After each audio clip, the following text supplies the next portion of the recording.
Chers fidèles, je vous donne les annonces.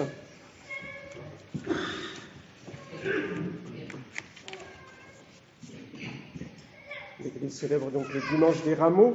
La messe est célébrée en action de grâce pour la construction de cette magnifique chapelle, on pourrait dire plutôt église, donc pour la gloire de Dieu, pour la célébration du Saint-Sacrifice de la messe, pour que de nombreuses âmes aussi puissent venir donc connaître notre Seigneur Jésus-Christ et se sanctifier par l'assistance à la Sainte Messe et par la réception des sacrements. Donc la messe est célébrée bien sûr pour tous les bienfaiteurs, donc vivants et défunts, et vous aussi, chers fidèles, qui êtes des bienfaiteurs, pour tous les ouvriers qui ont travaillé pendant de longs mois, et si bien travaillé pour faire cette magnifique église, et bien sûr pour les sœurs qui ont fait tant de sacrifices et tant d'efforts pendant toutes ces années pour arriver à donc, la construction de cette église pour la gloire de Dieu et le salut des âmes. N'oublions pas de remercier le bon Dieu pour cette grâce d'avoir une véritable église pour célébrer donc le culte de Dieu d'une manière plus digne qu'auparavant, et aussi pour la sanctification des âmes, qu'il y ait de nombreuses âmes qui puissent venir se sauver dans cette église et que l'apostolat des sœurs puisse se développer, se décupler aussi grâce à ce nouveau moyen pour la gloire de Dieu. Je vous rappelle que c'est le temps favorable pour accomplir le devoir pascal, donc la confession, la communion. Vous trouvez à l'entrée de la chapelle les horaires des cérémonies des jours saints. Donc le jeudi, le vendredi et le samedi saint, il y a les matines qui sont chantées dans la chapelle à 7h10. Le jeudi saint, la grand-messe donc sera célébrée le soir à 17h, comme chaque année, suivie de l'exposition du Saint-Sacrement au reposoir, de l'adoration au reposoir. Le vendredi saint, le chemin de croix à 15h, suivi de l'adoration solennelle de la Sainte Croix. Je vous rappelle l'obligation du jeûne et de l'abstinence. Et le samedi saint, comme chaque année, la veillée pascale commencera à 22h le soir. Le dimanche de Pâques, la messe aura lieu à 10h30, il n'y aura pas de messe à 8h. Les fidèles qui assistent à la messe de 22h auront rempli donc l'obligation dominicale pour le dimanche de Pâques. Évidemment, on peut revenir à la messe le matin, mais donc la messe est célébrée après minuit, donc à la veillée pascale. Et donc nous vous recommandons, comme pour toute cérémonie, donc d'arriver bien à l'heure, de ne pas partir avant la fin, et bien sûr de respecter le lieu saint, ne faisant pas de bruit autant que cela est possible. Et donc vous trouvez au fond de la chapelle le billet de l'apostolat de la prière pour le mois d'avril. L'intention est pour la propagation de la dévotion à Notre-Dame du Bon Conseil. Et contrairement à ce qui vous a été annoncé dans la simple lettre, suite donc à un rassemblement diocésain important, nous avons dû changer la date du pèlerinage à Notre-Dame de Lauziers. Donc nous sommes obligés de le faire le jeudi 8 mai. Donc le pèlerinage de Lauziers n'aura pas lieu comme il a été annoncé pour cause de force majeure. Donc le samedi 10 mai, mais le jeudi 8 mai. Donc prenez-en note et puis faites-le bien sûr passer autour de vous. Enfin, vous trouvez diverses choses disposées pour vous sous le préau et dans la cour des confitures, des tisanes et beaucoup d'autres choses. Au nom du Père et du Fils et du Saint-Esprit, ainsi soit-il. Ce dimanche, chers fidèles, chères sœurs, chers élèves, est appelé le dimanche des rameaux, puisque nous venons au nom de l'Église de bénir les rameaux d'olivier ou de palmier ou alors de buis bénis. En France, il est appelé aussi le deuxième dimanche de la Passion, parce que nous sommes dans le temps de la Passion. Le premier dimanche était dimanche dernier. Et enfin, ce dimanche est appelé aussi la Pâque fleurie, parce que vous allez, chers fidèles, porter fièrement durant la procession et durant la lecture de la Passion ces rameaux bénis pour témoigner publiquement de votre fidélité et de votre amour à Jésus, notre Roi, qui a conquis aujourd'hui sa royauté spirituelle sur nos âmes par le sacrifice de sa passion. Le dimanche des rameaux est aussi le premier dimanche de la Semaine Sainte. Cette Semaine Sainte n'est pas du tout comme les autres semaines de l'année, et donc chercher à la vivre intensément, en union avec notre Seigneur Jésus-Christ, qui a été crucifié et qui est ressuscité pour nous ici. C'est une grande grâce donc de pouvoir faire les cérémonies dans cette Église, dans cette nouvelle Église, en particulier les cérémonies donc du Triduum sacré. Et donc c'est évidemment le moyen le plus adapté pour s'unir donc à la passion de notre Seigneur Jésus-Christ. S'il y en a parmi vous qui malheureusement ne peuvent pas venir aux offices de la Semaine Sainte ou qui ne peuvent pas venir à tous les offices de la Semaine Sainte, lisez dans votre missel les cérémonies, c'est une prédication magnifique, et en particulier, lisez les évangiles de la Passion. Aujourd'hui, nous lirons un évangile, et mardi, mercredi, et bien sûr le vendredi saint. Et évidemment, il n'y a pas de meilleur moyen pour s'unir à notre Seigneur Jésus-Christ qui va à sa passion que de recevoir les sacrements durant ce temps saint. Je vous l'ai rappelé, il y a l'obligation de la communion pascale, que vous pouvez remplir à partir d'aujourd'hui, le dimanche des Rameaux, jusqu'au dimanche après Pâques, le dimanche in albis. Et donc, pour profiter de ces grâces de notre Seigneur Jésus-Christ, pensez aussi à faire une bonne confession. La confession qui est un arbre dont les racines sont amères, mais les fruits sont très doux, nous dit l'Église. La confession qui nous enlève tout doute sur la rémission de nos péchés, qui nous donne la paix, la calme, la tranquillité de la conscience par cette foi légitime que nous devons avoir dans la vertu des sacrements. La confession qui nous rétablit dans la grâce du bon Dieu, qui nous est unis par une étroite amitié avec notre Seigneur Jésus-Christ, la confession qui nous donne les joies de l'Esprit Saint. Aucun péché, si grand soit-il, si horrible soit-il, si répété qu'il soit, eh bien, ne peut pas ne pas être remis par ce sacrement, parce qu'au moment où nous recevons ce sacrement, c'est justement le sang de Jésus-Christ qui coule sous nos âmes, c'est ses mérites infinis qu'il a gagnés durant sa passion que nous allons méditer durant cette semaine, qui purifie notre âme. Si quelqu'un a péché, dit saint Jean, eh bien nous avons pour avocat auprès du Père Jésus-Christ, qui est juste et qui est lui-même propitiation pour nos péchés, et non seulement pour nos péchés, mais pour ceux du monde entier. Alors, chers fidèles, permettez-moi encore de vous dire un mot sur la confession. Je l'ai déjà fait, mais peut-être certains d'entre vous n'étaient pas là. Et c'est le fondement de notre vie chrétienne. Si nous n'avons pas posé le fondement, la bonne réception des sacrements, comment pourrons-nous construire une bonne vie chrétienne? Donc ce n'est jamais tout à fait inutile de nous rappeler que le prêtre dans la confession est le ministre du Christ. Il tient la place de notre Seigneur Jésus-Christ. Comme Jésus-Christ, il n'a qu'un seul désir, c'est de nous faire du bien à notre âme, c'est d'éloigner de notre âme tout le mal possible sous toutes ses forces, sous toutes ses formes. Et donc le prêtre est heureux de pouvoir appliquer la miséricorde de Dieu sur les âmes. Et donc plus cette miséricorde est grande, plus le cœur du prêtre se réjouit. Attention, bien sûr, de ne jamais nous laisser circonvenir par la fausse honte. Combien de chrétiens, malheureusement, eh bien, à cause de cette fausse honte, du manque de sincérité, eh bien, ne tirent pas les fruits de la confession et même parfois se confessent mal. Vous savez bien que ce qui est obligatoire de confesser dans la confession, évidemment, il est bien de confesser ses péchés véniels et tous ses péchés véniels, mais ce n'est pas obligatoire.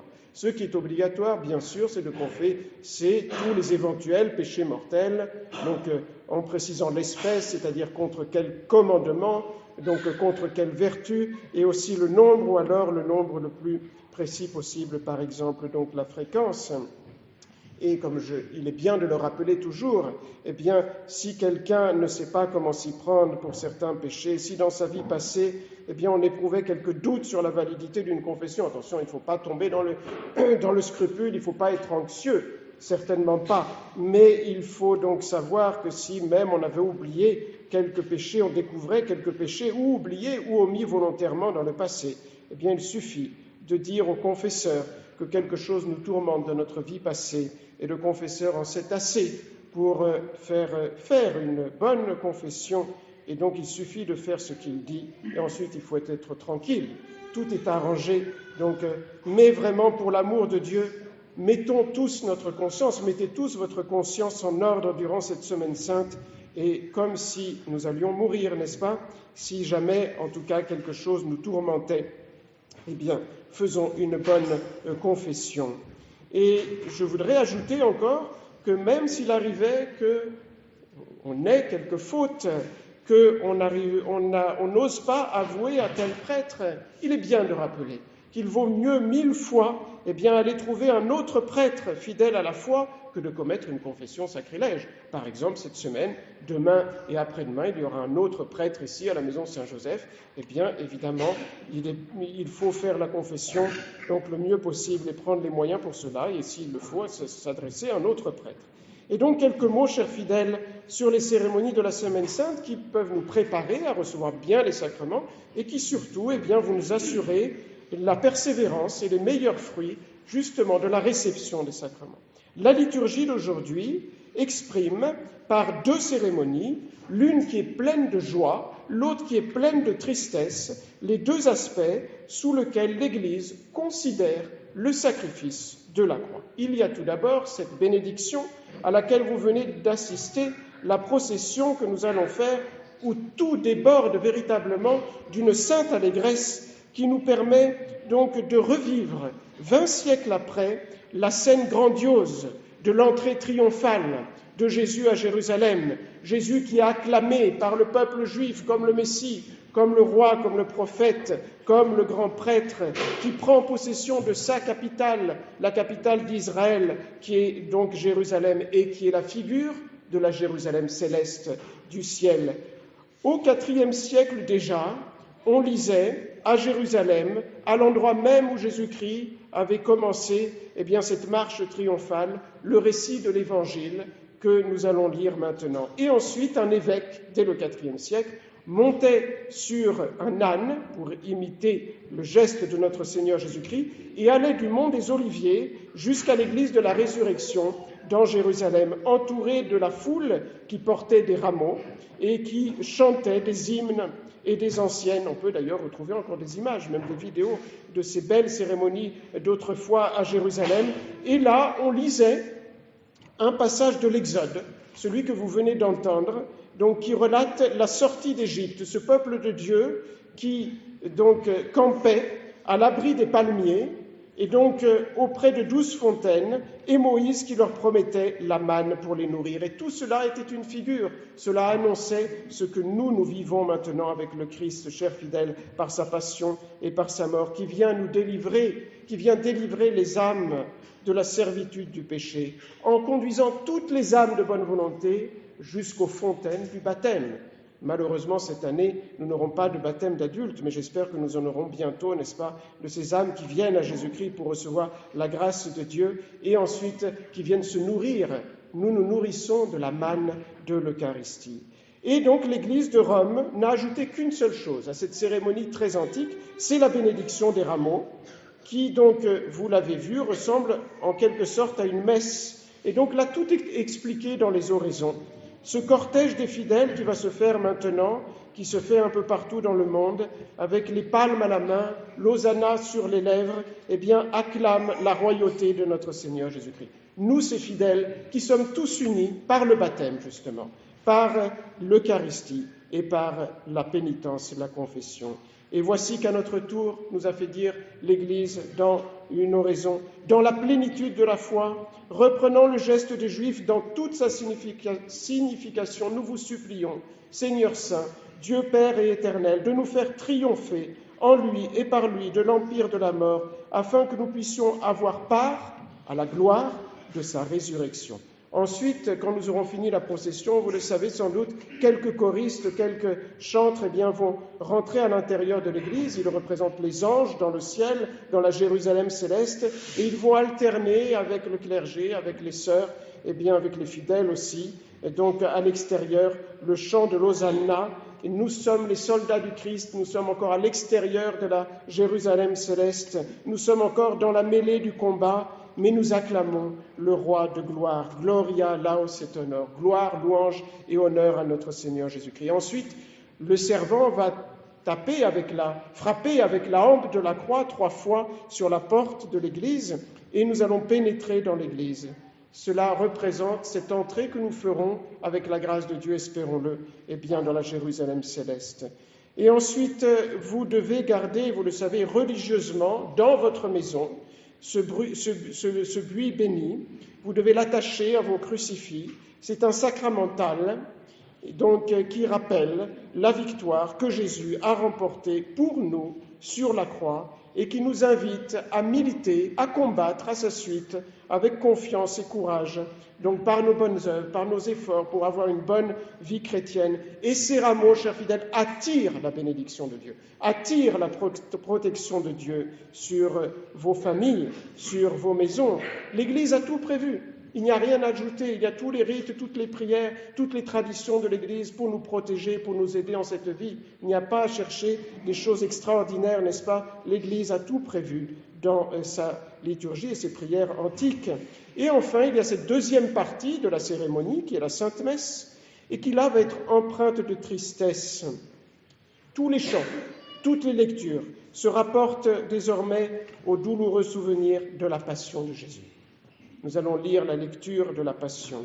Et donc Jésus qui va triompher sur le péché et la mort, mais d'abord il doit passer justement dans son humiliation jusqu'à la mort et à la mort de la croix. Et là, chers fidèles, il y a une grande leçon pour chacun de nous que l'Église nous donne, une grande leçon, l'exemple de notre Seigneur Jésus-Christ, qui doit inspirer toute notre conduite, comme saint Paul le dit dans l'Épître, « Soyez animés des mêmes sentiments qui sont dans le cœur de Jésus. Lui qui, étant dans sa condition de Dieu, n'a pas cru devoir se réclamer de son égalité avec Dieu, mais s'est anéanti sous la forme de serviteur, d'esclave, devenant semblable aux hommes et ayant tout l'extérieur d'un homme. » Alors, chers fidèles, voilà ce que nous devrons faire, bien lire et méditer durant cette semaine la passion de notre Seigneur Jésus-Christ, qui va commencer au moment même où les Juifs décident de mettre à mort notre Seigneur Jésus-Christ, et ensuite avec la dernière scène où Jésus-Christ va d'abord s'offrir sacramentalement